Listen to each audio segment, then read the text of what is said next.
Welcome to the Housing and Services for People with Disabilities training. My name is Jerry Mellum. I'm a senior planning analyst. I work in a lot of areas, including housing. If you have questions, because this training has a lot of detail and important information in it, please feel free to email or call me. My email address and phone number are at the end of the training. Email works better for me, but that's up to you. What works better for you? We hope you get the information you need and enjoy the training. We'll be updating it periodically with new information. Today, we'd like to learn about the options for housing and supports for people with disabilities, understand how housing can be more individualized, learn how various housing options and examples, learn the various housing options and examples available, learn about funding streams and for ways to pay for food and rent, learn about funding for staff supports needed and natural supports to help the person as well. Learn the importance of person-centered thinking and planning.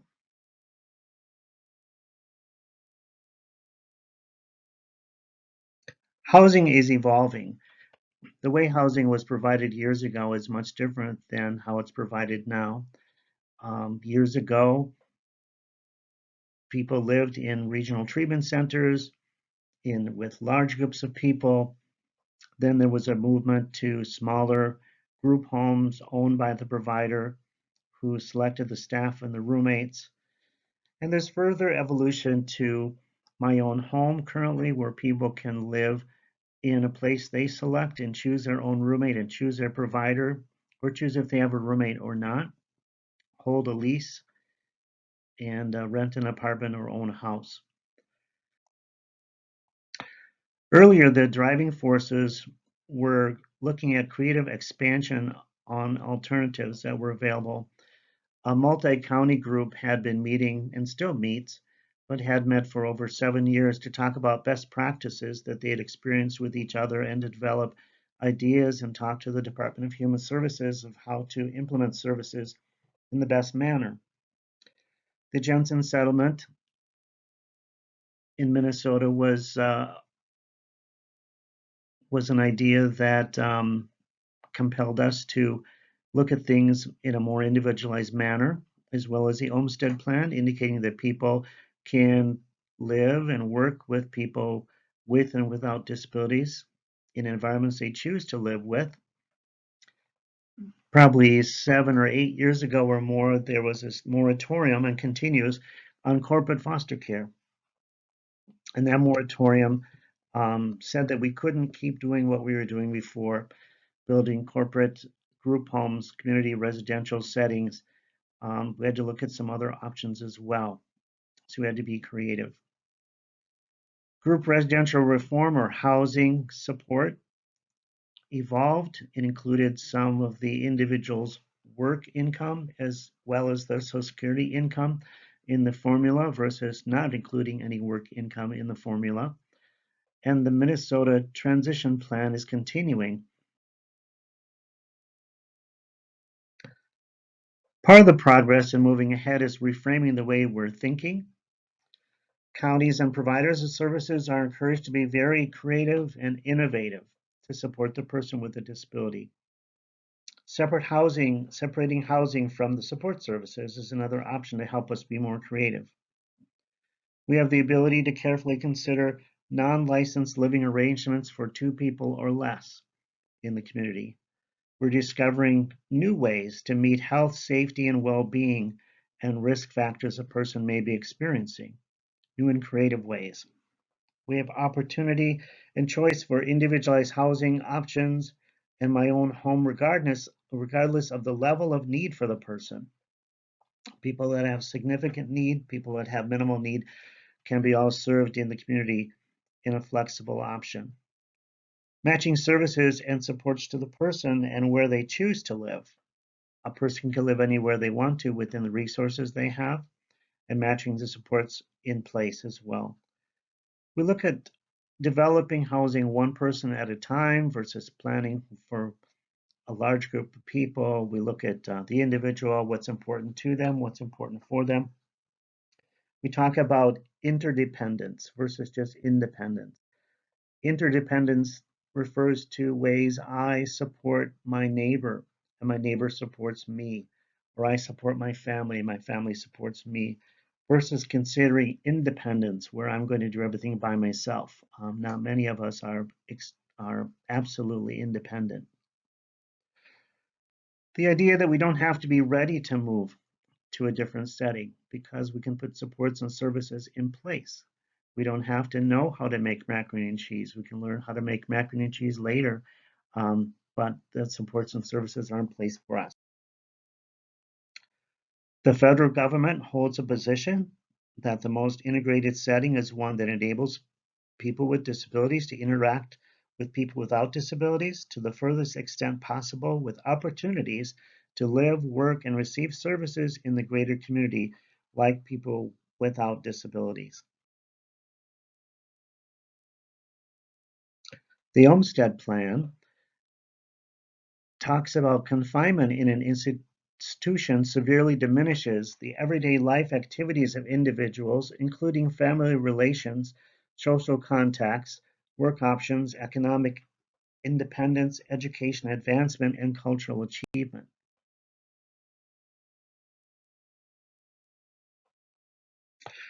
The Minnesota State Olmsted Plan focuses on housing as well, looking at communicating to the broader public the most flexible creative options so people can live and work where they would like to live and work, as well as other areas in transportation, supports and services, learning, healthcare, and community engagement.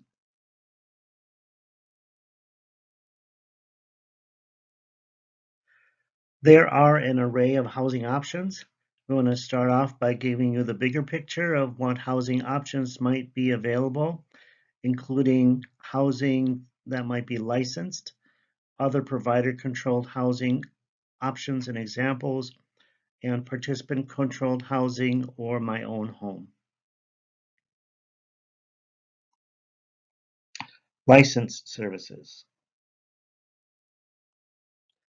Licensed services examples would be nursing homes, intermediate care facilities for people with developmental disabilities, which provide 24-hour care, active treatment. People have access to a dietitian and a nurse. Community residential settings, which are more commonly referred to as waiver group homes, are settings for 3 people or more in the community, generally not more than 4. Family foster care and corporate foster care are options as well that are licensed and paid for with funding specific to that service.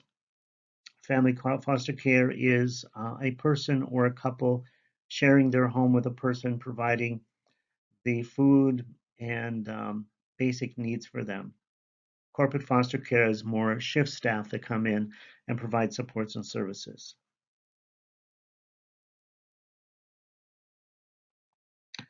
Other provider-controlled housing. As Minnesota continues on their journey to look at housing options and look at support services, some providers are or have been developing other provider-controlled housing options.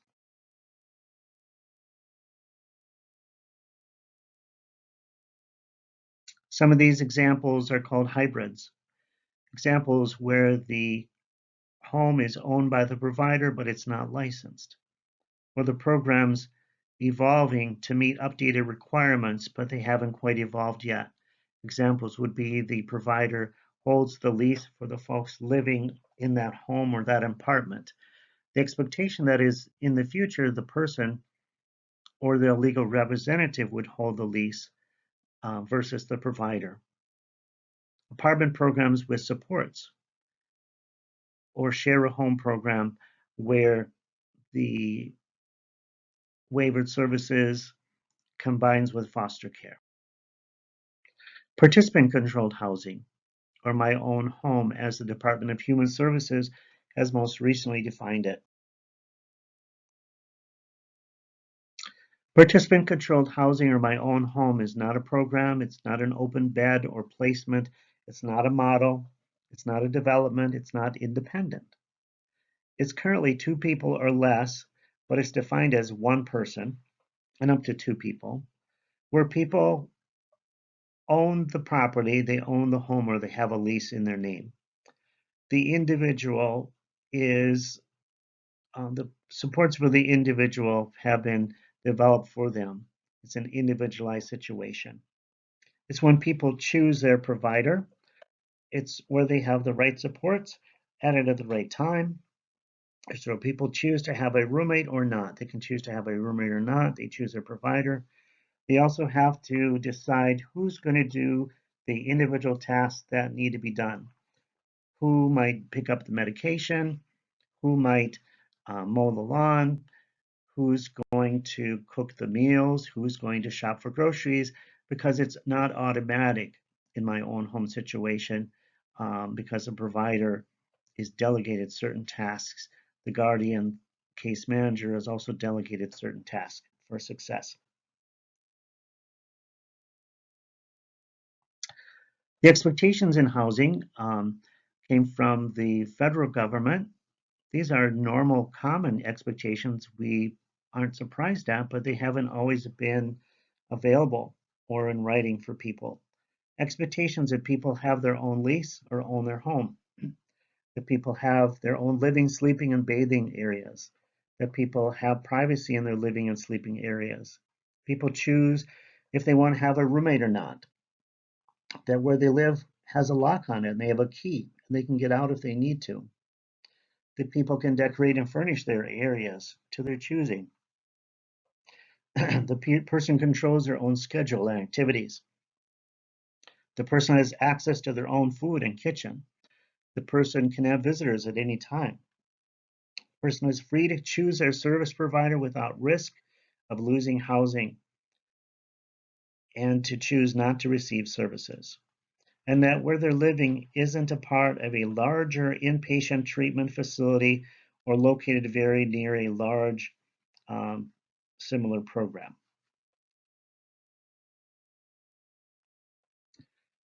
There are person-centered changes. In a system-centered focus, we talk about beds, filling slots, placements, closure. Um, we plan for a lifetime of programs. We focus on large groups of people and serving larger groups of people. In a person-centered focus or lens, we look at crafting a desirable lifestyle, designing an unlimited number of desirable life experiences, design an unlimited number of desirable options, creating a home for the person, finding new possibilities for each person, focusing on quality of life and emphasizing dreams, desires, and meaningful activities. This is all with a balance between what's important to the person, what's important for the person. Generally, people aren't healthy if they have everything that's important to them and nothing that's important for them, or everything that's important for them and nothing that's important to them. When I meet with families individually and I do trainings, I often use the following 3 questions.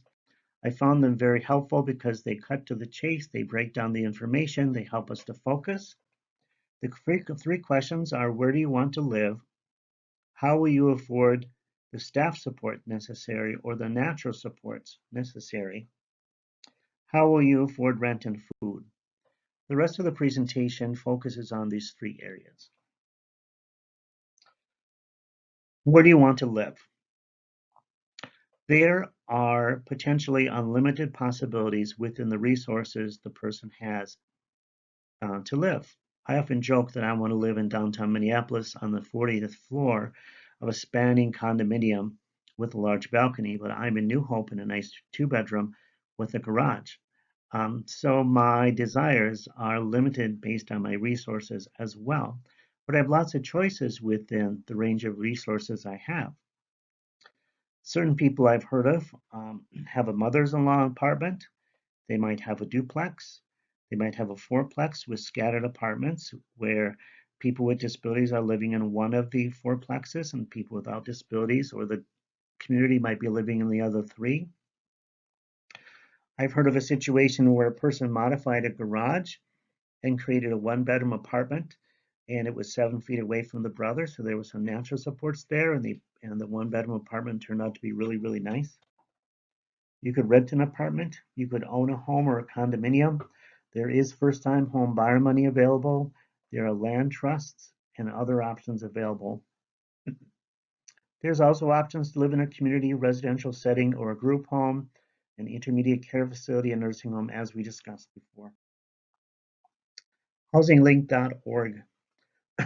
Housinglink.org is a great website that can sort your preferences for the amount of rent you want to pay, the number of bedrooms you have, if you want a washer and dryer, if you're looking for subsidized or income-based housing or competitive rate housing, it will sort those. And you can go back to these um, sortings you've had over and over again as you look for housing.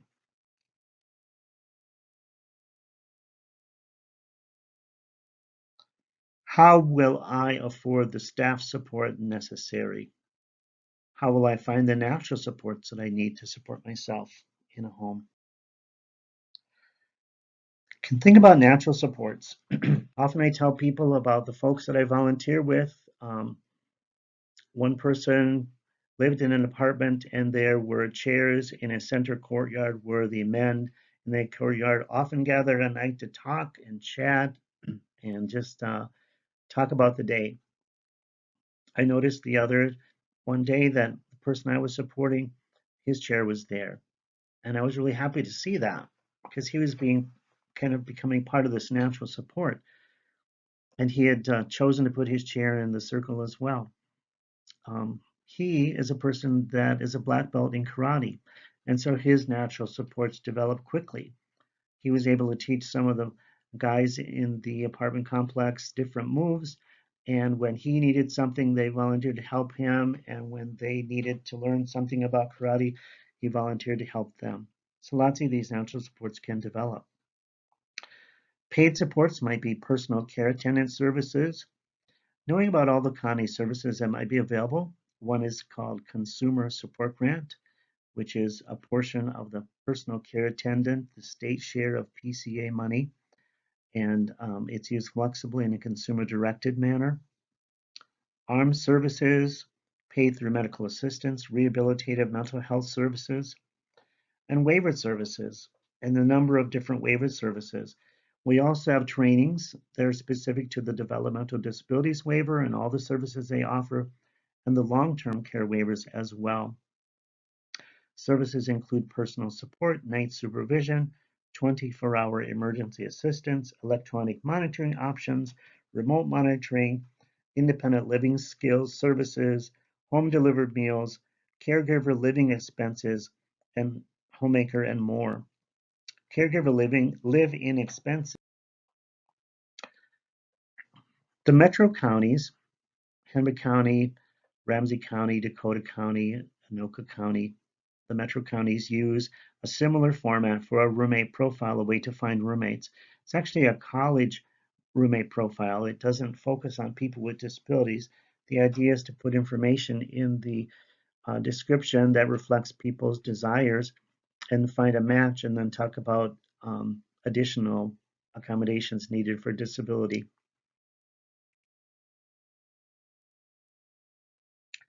Housing Benefits 101 is a very excellent website. The content in Housing Benefits 101 was contributed through the Multi-County Collaborative Housing Group. It includes definitions of housing, programs and services. It has an area called My Vault, where you can put your personal financial information about Social Security, and you can send it to trusted people you want to have a conversation with when you talk about budgeting. There's a glossary of terms, and there's a partner section. The partner section is very important because the partner section includes historic trainings that the Department of Human Services has offered. They're housed. If you click on partners, it'll come up to this page, which has a history of trainings they've offered in the past, including funding streams, How do I expunge my record? What if I have an unlawful detainer? All kinds of really helpful information is on housingbenefits101.org about programs and services to support people with disabilities.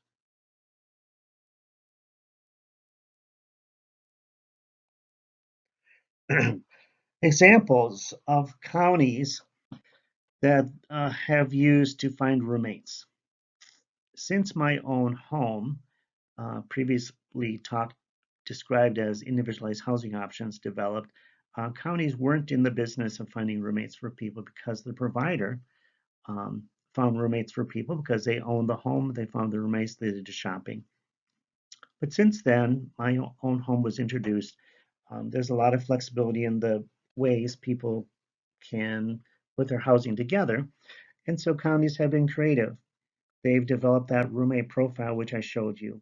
They've had bowling for roommates. They've had guys' night out, girls' night out. They've had something called Munch and Move. They've had meet and greets. And they found that people might need to do this many times, or they might go to the bowling event, but they just check to see who's there for a few minutes and then they take off because they don't see anybody interesting. The person could also check with their family and friends, their church, their community center, their school, their day program, their vocational options, etc. One of the counties developed a landlord luncheon for landlords to help them understand how people with disabilities rent or income is more stable because they have ongoing supports on a monthly basis. One of the creative options is offered through Bridging Housing in St. Paul. It's called Rumi, R-U-M-I. The website is meetmyroomie.com. The tagline is what you seek may be seeking you. They try to pair roommates, often people with disabilities, with people without disabilities, and they work with people individually. They have individual interviews with each people they have to work with, and they follow up. They've been very successful. They put some of their advertisements on buses. I actually had a phone call from a person in Illinois that said, I hear Minnesota is doing some really creative things. I'd like to talk to you about that. And one of the things she mentioned was that she had seen an advertisement on a bus in Minneapolis regarding the roomie program. Thinking differently about supervision and alone time, like I mentioned, there's natural supports. The friend that I provided support for found some natural supports by meeting some of the gentlemen in his apartment program. When he moved to another program, when he moved to another apartment, he developed more friends there because he likes animals like cats and pets, and a neighbor had some cats, and they got along really, really well. And so that neighbor brought ice cream to a birthday party, and I was able to ask her if I needed something, if I could give her a call, since she was just down the hallway from him, and I was like a half an hour away, and she said, sure, that'd be fine. So these natural relationships develop over time. Think about what supervision really means. Does it vary by tasks? How long can somebody be left alone? How can that alone time be structured? What can technology do? Are there a list of technology options? There's a Tech for Home grant. Location. So when I'm volunteering with people, I'll often looking for people that are close to my home so I can be available to them versus someone who's across town and far away. So we look at different natural supports. How do we move from less paid reliance on staff to more natural supports? Thinking about different ways to provide supervision. Some of the supports and services that are available through different funding, often the waiver is common, or personal care tenant services. You have supported living services, housing access coordination, 24-hour emergency assistance, home delivered meals that can be one meal a day up to 7 days a week. Personal support or companion services, remote technology and monitoring technology, private duty nursing, behavioral supports and specialists, consumer training and natural and informed supports. Again, there is additional training available through the Developmental Disabilities Waiver and through the Long-Term Care Waiver that we can talk about more specifically what these different services. Natural supports, different ways to manage money, applying for energy assistance programs, preparing food budgets and menus, applying for assistance from food shelves, or locating the nearest Fair for All or Fair Share program, working together to ensure quality of care and review provider issues, scheduling, coordinating medical, dental, and other appointments, and cash assistance because expenses are uneven in situations where you control your own home versus a group home situation where the provider controls or pays for the expenses.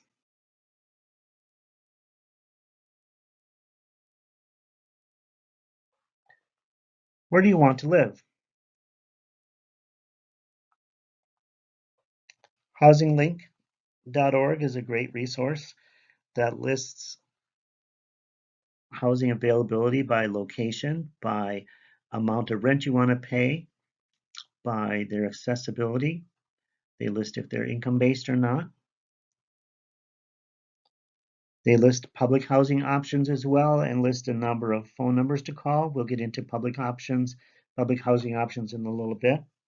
Often public housing has a waiting list, and it's not that often that the waiting list opens, but when it does open, you want to make sure to apply. Some of the listings here give you an idea of what you'll see. One-bedroom apartment, what the deposit is, if there's an application fee, if there's background checks, if there's a minimum age, those kinds of things.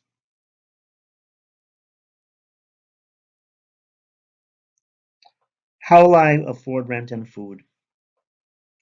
There's a lot of information on how to afford rent and food.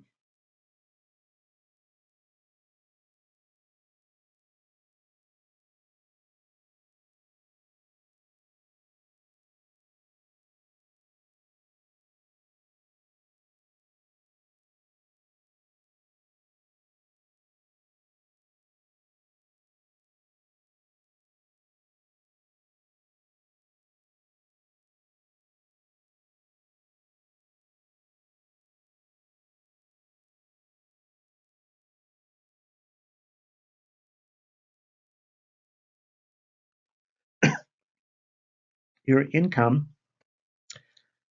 often is a person's Social Security money or their retirement survival disability insurance. They might be employed, so that contributes additional to their money. There are programs and services available we're going to talk about called Minnesota Supplemental Aid or MSA and Msa Housing Assistance. There are housing support funds.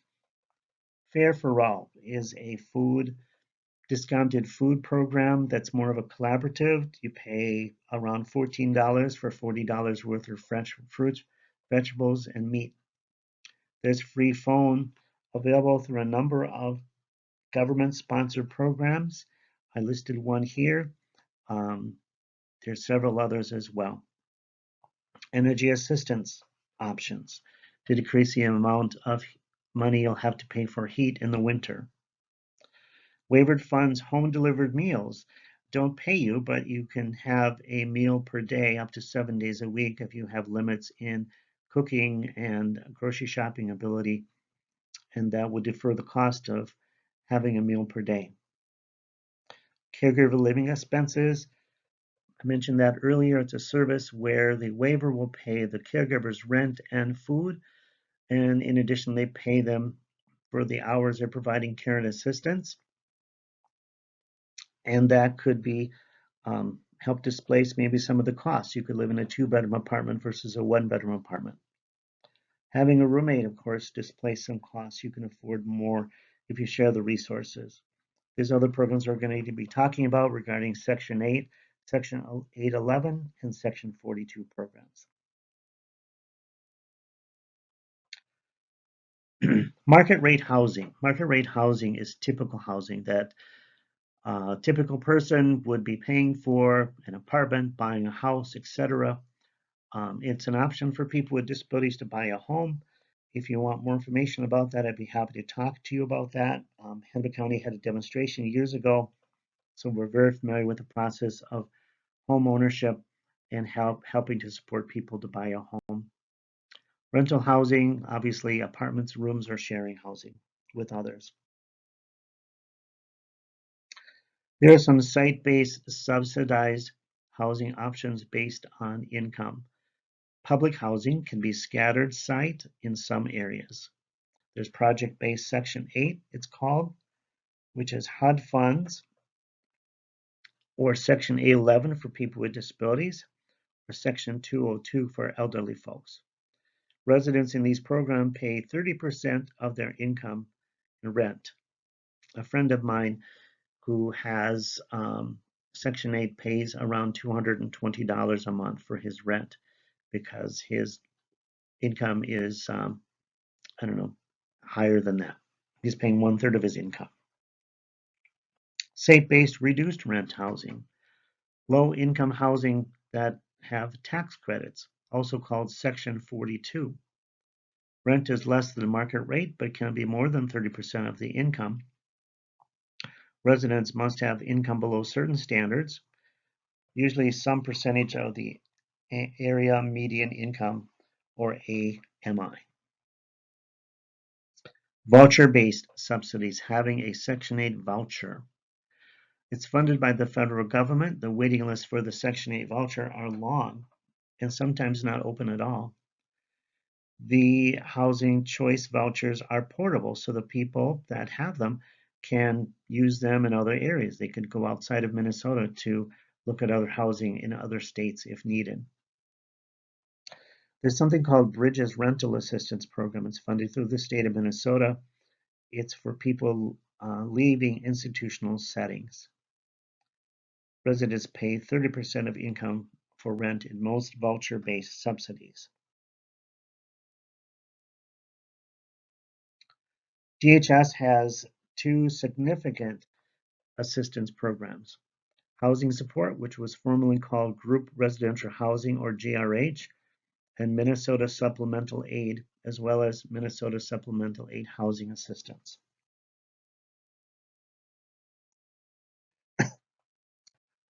To apply for housing support and Minnesota Supplemental Aid, you can apply online at applymn.dhs.mn.gov or use the Department of Human Services Combined Application Form, sometimes referred to a CAF form, which is DHS 5223. Check the cash box on page 1 and fill it out and sign and date it. In Hennepin County, I encourage people to go to one of the regional centers, regional county centers, if possible, for more individual attention to work with that process. Housing support, formerly called group residential housing, is typically used for licensed settings like group homes. It pays for room and board cost in a licensed or registered setting, adult foster care, board and lodge facilities, boarding care homes, housing with services, or rent and utility expenses in supportive housing for people who have experienced long-term homelessness, and sometimes supportive services for people in certain settings who have not received waivered or other services. Eligibility for housing support. Eligibility for Social Security or General Assistance. You must be eligible for Social Security or General Assistance and have income below certain limits and assets below certain limits. The Social Security basis of eligibility is $2,000 or less. The General Assistance basis for eligibility is now $10,000 or less. Here's how it works. Remember, housing support is typically in a licensed setting like a group home. People pay their countable income. So whatever income they have that's countable, they pay that. And the state pays the rest up to $922 per month. Pretty simple formula if you think of glass. They fill the glass up to $922. If you have a lot of income or more income, the state fills less. If you have limited or no income, the state fills more.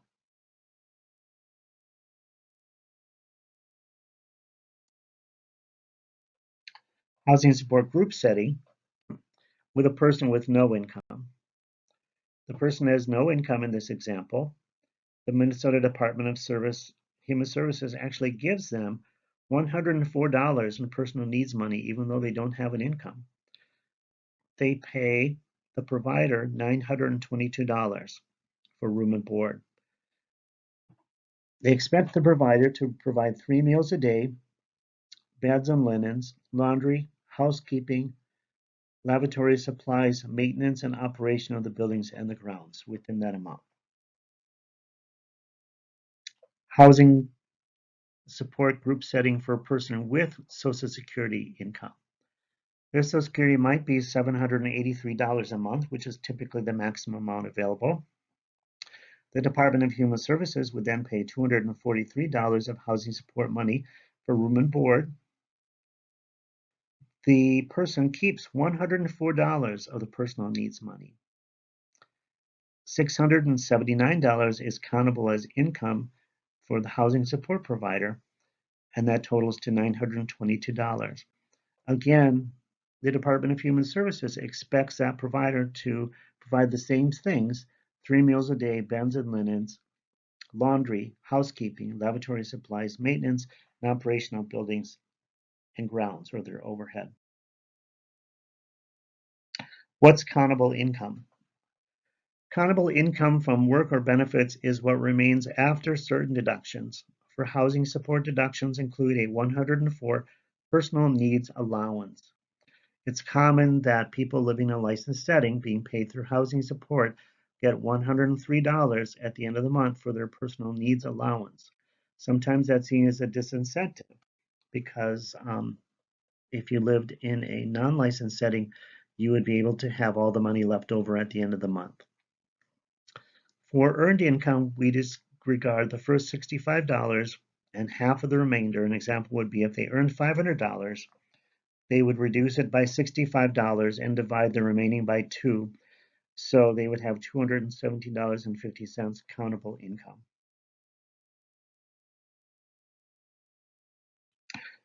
The Disabilities Benefits 101 website, which is located at www.mndb101.org, helps to give you a more concrete example of how your income would reflect benefits that you would also be eligible for. You can look at the estimators and estimate your personal situation and have a visual of what your situation would look like. Minnesota Supplemental Aid. Minnesota Supplemental Aid, or MSA, is very commonly underutilized in the state of Minnesota. It's different than housing support. It's a monthly cash supplement to Social Security.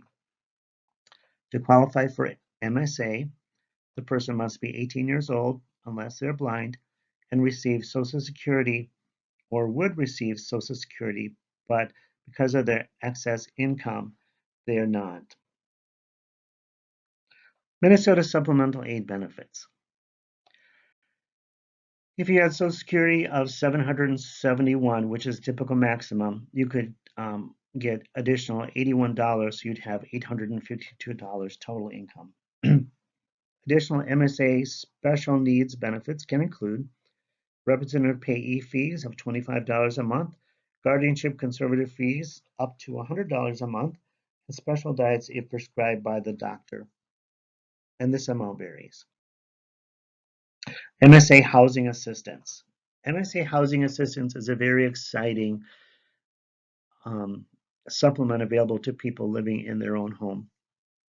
To qualify for MSA Housing Assistance, you must be eligible for MSA. You must be under age 65 when applying, and you have a monthly housing cost, rent, and utilities more than 40% of the gross monthly income. That's pretty easy. So if your income was $700, $50 a month. If your rent was $300, you also have to qualify for one of the following: relocating from an institution like a hospital, nursing home, regional treatment, inpatient center, or intermediate care facility for people with developmental disabilities, or intensive residential mental health treatment program, or be eligible for PCA services. So you've had to had an assessment for PCA. You don't necessarily need to be using it, but you have to be eligible for PCA services. An example for MSA Housing Assistance: if you had $783 of Social Security money, you would get $81 more through Minnesota Supplemental Aid, and currently you would get $192 of Minnesota Supplemental Aid Housing Assistance for a total of $1,056 total income. You'll be eligible for SNAP benefits, but they might decrease. For July 2020, the MSA Housing Assistance will increase to $392, or half of the person's Social Security benefit amount. So that's pretty significant.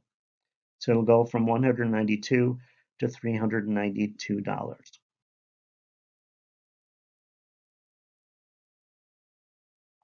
Examples on how MSA Housing Assistance is used: if the person had $793 in Social Security and they met the criteria to qualify for the program, they would get $81 in cash from MSA and $192 from MSA Housing Assistance for a total of $1,056.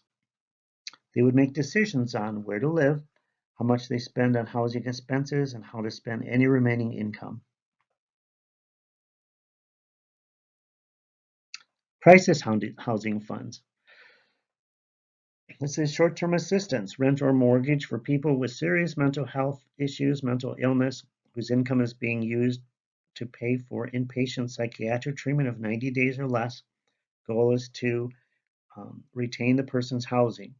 So if the person is in a hospital receiving inpatient psychiatric treatment for 90 days or less, this service would pay for that person's rent in their apartment until they can return home up to 90 days.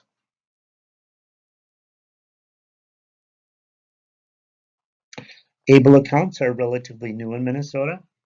An ABLE account stands for Achieving a Better Life Experience. It allows people who become blind or disabled before age 26 to save money to pay for many different disability-related expenses, including housing.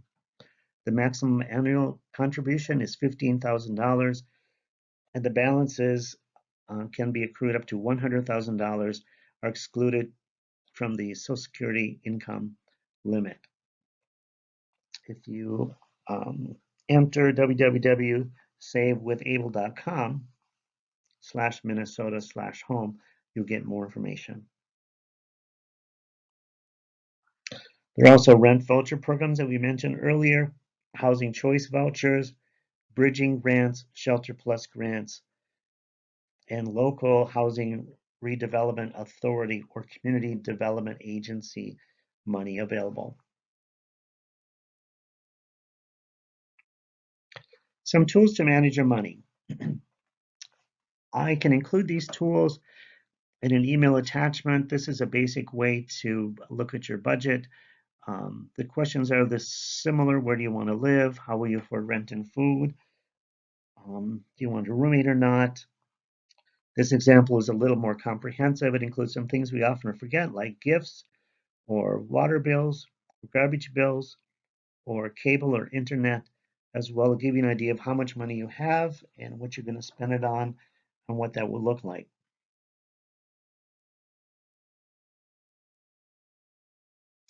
Person-centered thinking is an important part of planning for housing. Person-centered thinking doesn't always have to be a formal process. When we think about what's important for the person, what's important to the person, is there a connection between what's important to and for, and is that addressed? What does the person want? Is there a good balance between what's important to and what's important for them? If yes, what needs to stay the same or be maintained or enhanced, and what needs to change? Think about person-centered thinking when you're planning. If you have a roommate that's a get up in the morning, go and jump and be a happy and bubbly person, and you are not a morning person, is that going to work out? Or the same way, if you are a person that stays awake till 2 in the morning and listens to rock music, and your roommate is more of a morning person, is that going to work out? How is your person-centered morning routine or evening routine going to fit with people that you're going to live with? Some resources, if you have the waiver, the CADI waiver, the DD waiver, the service can be paid for, the person-centered planning process can be paid for, the waiver through family counseling and training, or consumer training and education, or family training and education. You can look for person-centered planning providers on minnesotahelp.info. Sorry, minnesotahelp. I think it's info. Let me check that. The University of Minnesota Institute on Community Integration, and they will eventually be listed on the website. This is an example of Kevin, who did a one-page description. Kevin found his roommate because they both worked at Best Buy. Kevin had supported employment, and his roommate was employed at Best Buy, and they had a lot of things in common. They all both like sports. They both like to cook. One liked to clean more than the other. And by having the one-page description, it was helpful to find roommates or housemates, and it made it an easier process. In a one-page description, you want to include what's important to the person, how to best support the person, and what people like and admire about the person. When I did my first one-page description, I discovered a lot of things about myself that I didn't know. Generally, I'm a busy person. I have meetings all day long. It's hard to catch lunch during the day, so I'm often stopping at fast food places, and that's not the healthiest thing. So some suggestions I had to keep me healthy and safe were to remember to eat well, to go to the doctor once in a while, to exercise, in addition to work hard, to take time for myself, to travel when I can, to relax. And I discovered some things that are important to me and some other kinds of support. So a one-page description can be very helpful when you're looking for a housemate or a roommate. I'm very lucky. I've been able to work with Sam. Sam was a person that was living with his parents, and at the time his sister moved out and his brother got married, and he asked his parents, when am I going to get to move out? So his parents started on a journey of educating themselves about housing options and choices. They went to several trainings and completed some plans for Sam. And eventually they landed on a duplex that was within their neighborhood, not far from them. They looked at the situation. So Sam was a 21-year-old who asked his parents when he's going to move out. He's a person with Down syndrome.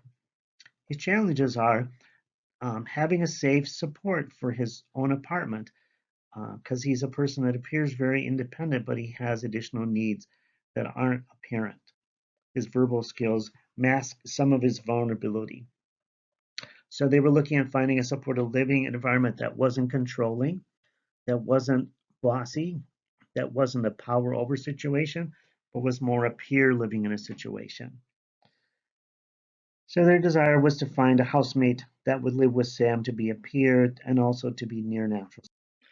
His parents and Sam worked together to find this house in South Minneapolis. It was a great location in between two relatives and the family's home.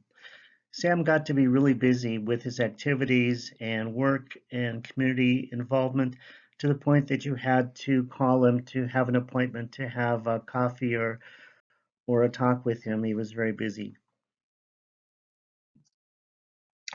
He worked at Carboni's Pizza. He had a girlfriend. He was in the intramural basketball team. He had a garden in his yard. He was a very, very busy guy, and still is.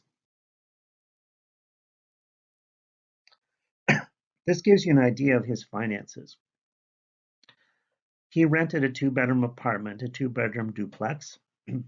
He had a live-in caregiver. He found a staff that was willing to be a peer and not be a manager, but to be a peer and live with him equally. The rent was $1,100. The food was about $400 for both. Sam's income was $783 through Social Security. He got $92 from Minnesota Supplemental Aid. His housing assistance, Msa Housing Assistance, was $194, and in July 2020, it's going up to $391.50. I stated earlier, he used caregiver living expenses. So caregiver living expenses paid for half the rent and food, or $800.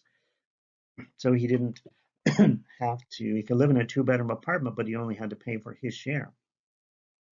He has the natural supports of his family and friends. And so together, his income was $1,009 total. He got $40 from his food support, and he had $309 remaining after. And so that's how he was able to afford a 2-bedroom with a live-in caregiver. In some ways he saved money.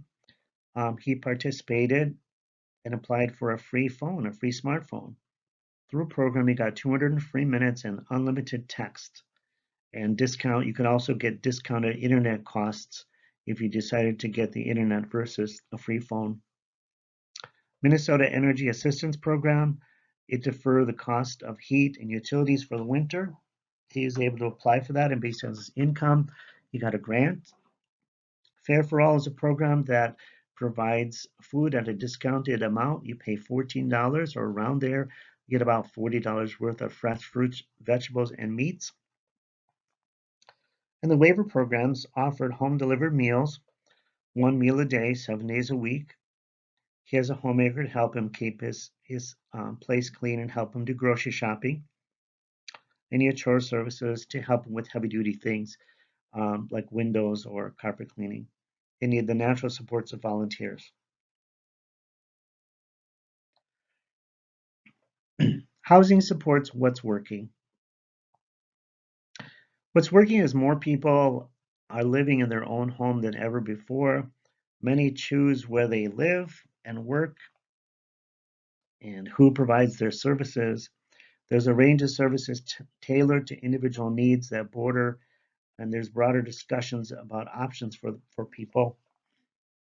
There's less issues of having to fit into a program and less issues of finding an opening because you can develop your own program based on the needs of the person. You can also still look for an opening. Those options are still available through community residential settings. So all the options we have before are there, but there's some more. What's not working is there's a staff crisis. It's really hard to find great support staff. There's also a lack of affordable housing in the community, which limits people's choices. People with bad credit or a criminal background can be screened out of housing, and services still might be tied to housing. Some online sources available listed: Housinglink, MATSH, referred to transitional housing in the metro counties, Minnesota Sober Homes, Craigslist for roommates, Minnesota Housing Benefits 101, Lifestyle Inc. There's a task force, a multi-county individualized housing collaboration that has met for at least 8 years since the moratorium on corporate foster care. They meet monthly. They discuss housing best practices.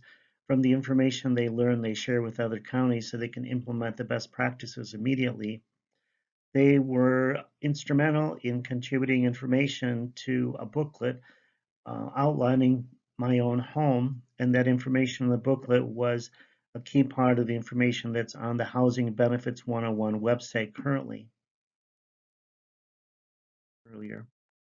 My information is here, Jerry Mellum, Senior Planning Analyst. My phone number is 763-360-9307. Feel free to email me at jerry.mellum@hennepin.us if you have any questions or if I can consult with you.